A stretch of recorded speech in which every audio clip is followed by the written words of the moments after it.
This is from the Tennessee Conservative News. Release of Covenant school shooters' writings could take up to 3 years. And this is actually by Adelia, who's been on the show before. So shout out to you, Adelia. Debate continues over whether the Covenant shooters' writings should be released to the public or not, after 3 adults and 3 9-year-old children were shot and killed in March of this year. According to Metro Nashville Police Chief John Drake, the shooter kept a detailed map, known entry points, drawings of the Covenant school, and journals related to the shooting. It's now been 2 months since the issue was brought to court, and one lawyer has relayed that the case may not come to a close for another 3 years. Some of the organizations suing the Metro government for a public records release include the Nashville Police Association and the Tennessee Firearm Association, TFA. According to John Harris, an attorney representing TFA, depending on the path the court cases takes, it could easily be 2026 before it comes to a close. The appeals court does not currently have a deadline. Harris told Fox 17 News that he did not expect the process to take so long. These cases were filed, and we expected that the showcase hearings would have taken place as initially scheduled back in May, said Harris. Here we are almost 2 months later, and the case is nowhere near resolution. In the initial aftermath of the March 27th shooting, Metro Police cited an open criminal investigation as their reason for not releasing the writings. But Harris does not think this reasoning holds up since the shooter is dead and there is no other person of interest. Harris is one of many who feel that the Metro Police should comply with the Tennessee Public Records Act and release the writings to the public. So again, there's more in this article that we can get into bit by bit here, but this is definitely a story that is local to Tennessee, but is incredibly national at this point in terms of just the people have been asking over and over again, when is this manifesto coming out? And you can see that it seems they're slow walking it.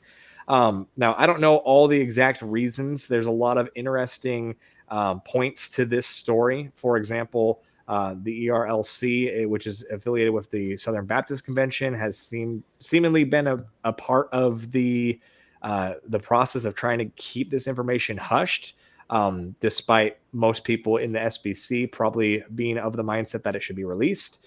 So there's a lot of interesting angles here, but I mean, the whole thing is unfortunate. We know that this person was a troubled individual, and we know that this person was one of the first, if not the first, known transgender shooter. And it was a biological woman who was on some form of hormones, most likely. We don't know all the results of the autopsy. In fact, the article does say at the bottom that they did not actually scan for prescription drugs, which is kind of an interesting choice for the autopsy as far as that is concerned.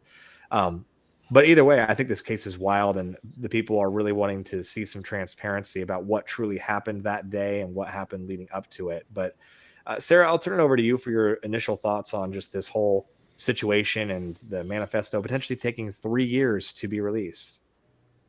Yeah. So actually, I have a few things to say about this, actually. When this happened in March, emotionally, it really messed me up when this happened. And I'm sure it messed a lot of people up. But a lot of it had to do with the fact that I did a very extensive investigation on the Uvalde shooter. And with the amount of information that was buried regarding the shooter in Uvalde, it was very similar to this shooting as well. And that is the fact that both of these kids, which these shooters were kids, were very mentally ill. And that does not match up with their narrative. And so their entire intention is to bury any kind of information that would make these kids look mentally ill, because if they were, then they would be held accountable as to, okay, why did they not receive the proper care that they needed as they were growing up? And in March, as far as their agenda, as far as what they're trying to push here, I actually tweeted something about this in March that ended up getting millions of views, and I had no idea that it was going to take off the way it did. But I brought it up here, and I said, when Black people were killed, they flew the BLM flag and they used the blackout profile photos. When Ukrainian people have been killed, they flew the Ukrainian flag. When gay people were killed, they flew the pride flag. But when Christians were killed, they victimized the killer. They justified her actions by making her the seventh victim of her own shooting because of trans oppression and genocide. And that tweet, I think it had a very far reach. And I think it's because I said the quiet part out loud. There were so many people showing up to protest. I'm not even, school shootings, but they're standing there in Nashville and in Tennessee, and they're holding up seven fingers. And the reason they're holding up seven fingers is because they're saying that the shooter was the seventh victim. In any other case, That has never happened previously. ever. Absolutely. It's never happened. And the left is quick to jump at a school shooting and make sure that they're there in front of the cameras too. So yes. And so if that doesn't tell you what the agenda is, I don't know what does. Here we go back to logical thinking. Anybody who thinks logically can see, holy cow, this is in our face. With the Uvalde shooter, if you want, you can go look for it. I wrote an article about it way before I became a writer with the Publica, on my Texas Freedom Coalition website. And I wrote about the fact that this child never received the care that he should have received as an abused, passed around child who was angry, who tortured cats, who tortured kids on the playground, threw dead cats at people's houses. I mean, the list went on, and none of this was brought up. And it's the same with this man. I guarantee that's why that they're not showing the manifesto of the trans shooter. And I myself have actually, as the president of Texas Freedom Coalition, I have written several open records requests to that police department asking for records of the manifesto. And the response I kept getting was that this is still an open case. And I have a very good friend who is an attorney. I actually have several good friends who are attorneys, but this one in particular, I was talking to him about the responses that I got, which the receipts I showed on my Twitter page. And he said, this is not being followed lawfully, because if the shooter is dead and there are no other suspects within the case, then the case is legally considered closed. But they are lying and saying that the case is still open, which is why they are not sharing any information whatsoever, because they want everyone to forget about it. That's what they want. Absolutely. And unfortunately, they are using this as a convenient foil to pass some restrictions on Second Amendment here in Tennessee.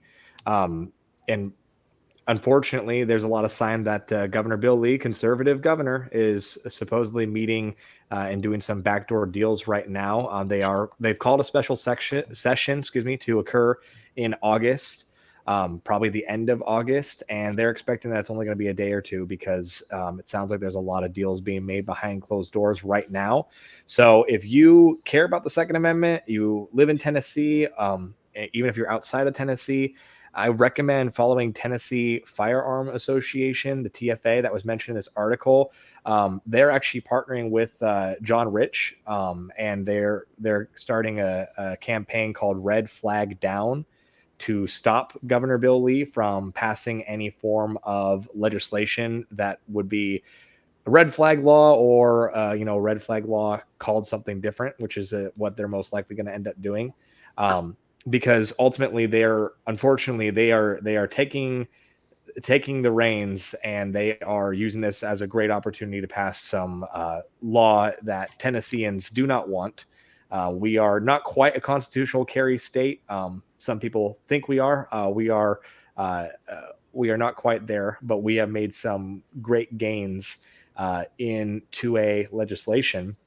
And it's crucial that we don't get set back just because a governor who's going to term out, which is why I think he's doing this, now apparently thinks it's a good idea to betray his constituents and potentially pass some legislation that no one in Tennessee wants. So I definitely recommend looking into that. Red Flag Down and Tennessee Firearm Association. And I'm sure John Rich will be posting all about that as well. But Ron, I'll go ahead and turn it over to you to get any of your thoughts on this whole story. I think Sarah has some smart attorney friends.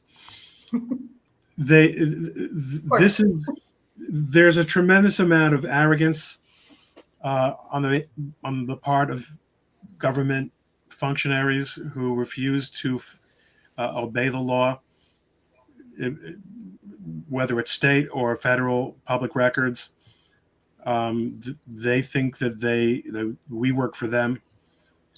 It is absolutely, without knowing Tennessee law or what, there's no valid legal or public policy reason to not release this information. We see this happen also in Uvalde. We also see that this happened with the MGM shooting in Las Vegas. Stonewalling works when you're the government. Stonewalling works, especially because there is so little incentive not to stonewall. No one's really ever accountable for wrongfully withholding information. Look what the FBI does routinely, withholding information. The worst thing that can happen to a government official who is found to have wrongfully withheld information that the public is entitled to know is that he or she will have to let that information be known. A year, 2 years, 3 years, how many hundreds of $1,000s worth of legal fees later. If there's a penalty, it'll be paid by the taxpayers. It won't be paid by the people who are being protected, and it won't be paid by the people who are protecting them. So this is a major policy problem, and in general, we have a problem with accountability in public life, and government is too big, and it's, as you pointed out, it doesn't do what its constituents want it to do. It does what it wants to do because it knows better. Yeah, unfortunately. Michael, what was your take? Oh, what Sarah and Ron have said is, I think, apt. It's there's not much left to be said, really, but it is preposterous to think that the 3-year mark is what they're projecting for the release of this information.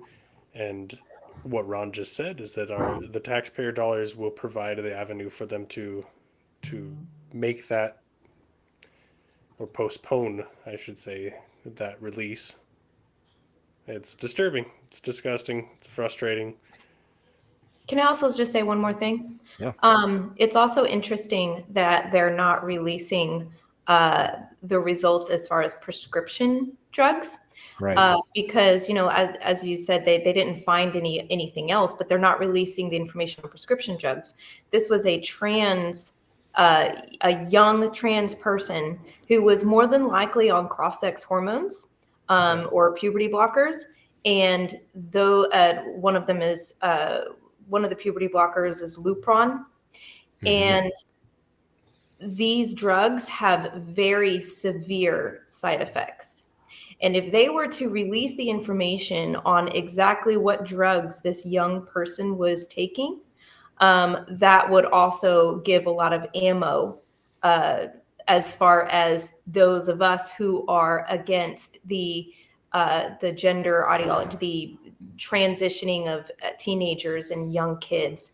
It would give us a lot of ammo. And so it's funny how they're picking and choosing what they want released and what they don't want released, because they know that it would be dangerous for them. Yeah, and keep in mind, they need to protect the transgender ideology. They also need to protect the pharmacology companies that are benefiting off of this ideology.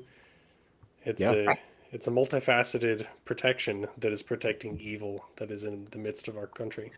Yeah, and keep in mind that currently Tennessee is trying very, very hard to pass some legislation that would prevent a lot of these transitional surgeries, as well as the gender affirming care.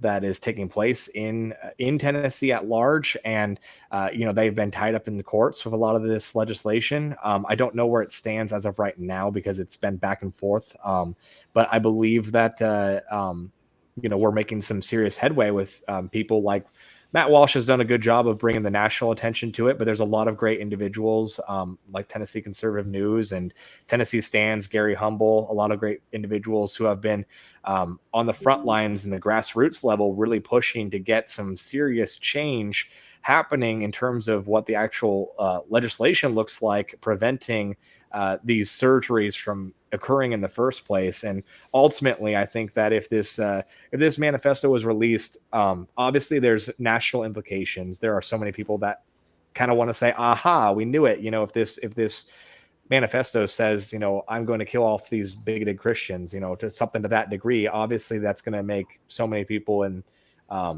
just the apolitical sphere wake up to sort of the dangers of this movement. But then beyond that, if they get a proper autopsy, that's going to just give so much ammunition for these legislators that are already being hammered by their constituents. Hey, pass this bill, pass this bill, pass this bill.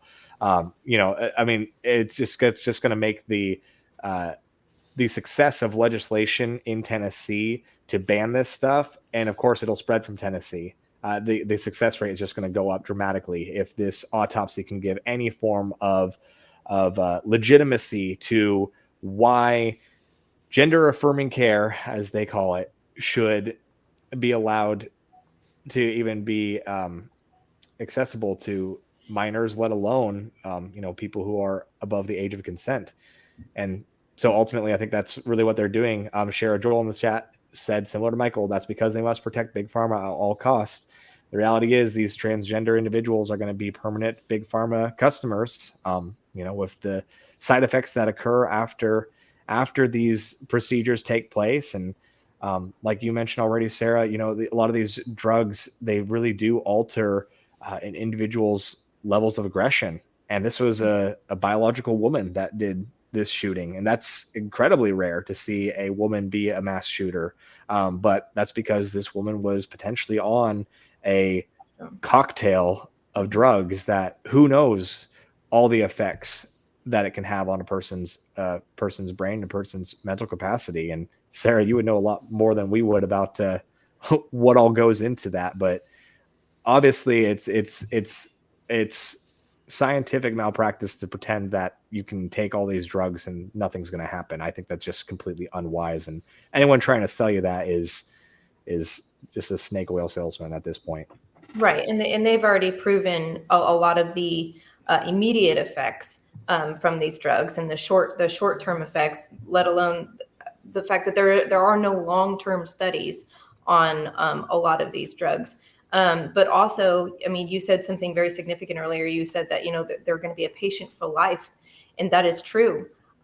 Whether they decide to stay on these drugs or they decide to detransition, they are still a patient for life. And it's very heartbreaking when we were at the state capitol and we heard so many detransitioners testifying about what had happened to their body permanently mutilated. Because of doctors and parents as well who had went along with the doctors on transitioning these kids before they were even at the age of 18. And it was very heartbreaking to listen to them. But now some of them are so incredibly mentally and physically destroyed, will never look the same again. It was so heartbreaking to hear the things they were saying, because sometimes they said that they were going to doctors and the doctors, some of them were actually turning them away because they didn't know what to do for them. They're like, we've never dealt with this before and we don't know what to do with them. But these forever patients are going to be forever going to the doctor and saying, please help me, please fix this, or at least make me feel comfortable again, because they, infections are rampant and continuous infections, and osteoporosis is another horrible side effect of some of these drugs, and bone problems, and how they are even able to carry themselves. It's very sad. So they are forever a patient, whether they decide to stay that way or detransition. They can never go back. And And a child does not understand permanency. So a child doesn't understand the effect of making a decision like this and not being able to go back. Yeah. the benefit to big pharma is far beyond the synthetic hormones that they're promoting. It goes, like you said, into the physical care that is required for the injuries that are sustained through the gender affirming care, as well as things like antidepressants, anti anxiety medications, and the slew of drugs that are required to handle the side effects of those as well. Right.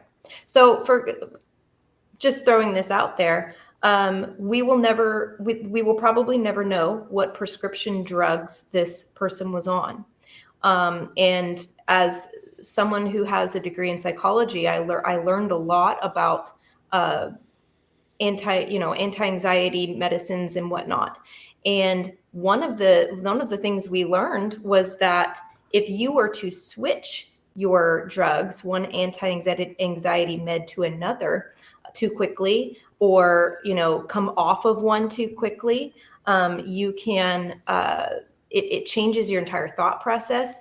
It can cause you to be suicidal and make decisions you would not otherwise make. And we will never know if that was the case with this shooter, because they won't release that information. But that is definitely a huge possibility. Yeah. Shara Joel in the chat said, when the Columbine shooting happened here in Colorado, they took down the 2 extra crosses that were put up for the shooters, rightfully so. I just thought we should go back to that because that's powerful, especially because Columbine was debatably the thing that sort of set off the trend of school shootings here in America. But wow, it's crazy. Well, be praying for the families involved in the Covenant shooting, as well as the family of the shooter, because obviously we don't fault the parents. We have no idea what their involvement level was. We'll probably never fully know that story. Either way, pray for them and the hurt that I have no doubt all of these individuals involved are going through. And make sure to get involved with Tennessee Firearms Association if you want to help put a stop to potential red flag laws coming to Tennessee by your conservative governor. So don't let them do it. Don't let them seize this as an excuse and politicize this. Keep our rights protected.